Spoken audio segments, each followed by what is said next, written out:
not less. But are we really headed in that direction? And where has the UN actually made a difference? Madam President, as members of the UN, we meet here as sovereign equals. That is not a formalism, but a recognition of the inherent diversity of our world. Understandably, we have different history, traditions, heritage, and culture. For them to coexist, for them to enrich each other, it is imperative that we foster understanding and respect. This will only happen when we resist political interference and economic pressures, when narratives are free of prejudice, when double standards are abjured, and when pluralism is truly appreciated. Madam President, Excellencies, while asserting our rights, we must also firmly face up to threats. Countering terrorism is a particular priority because it synthesizes bigotry, violence, intolerance, and fear. India has confronted this challenge since independence, having a neighbor that is an epicenter of global terrorism. For decades now, major international terrorist attacks are traced back to that one country. UN's designated lists of terrorists are replete with its nationals. The most recent example of cross-border barbarism was the murder of innocent tourists in Pahalgam in April this year.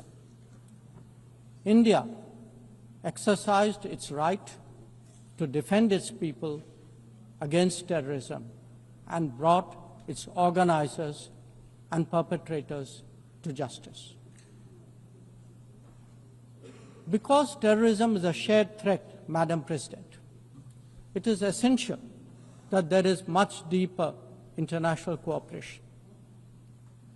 When nations openly declare terrorism a state policy, when terror hubs operate on an industrial scale, when terrorists are publicly glorified, then such actions must be unequivocally condemned.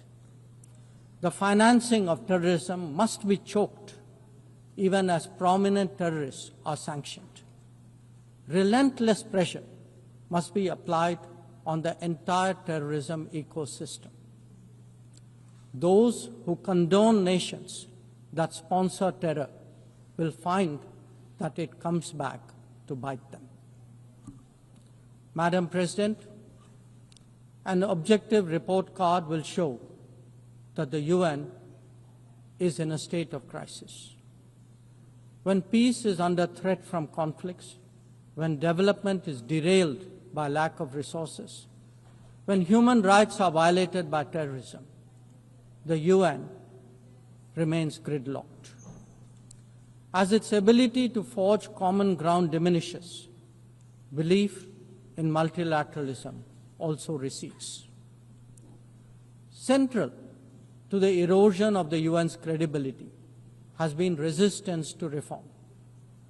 Most members strongly desire change, but the process is being made an obstacle to the outcome. It is imperative that we see through this cynicism and purposefully address the reform agenda.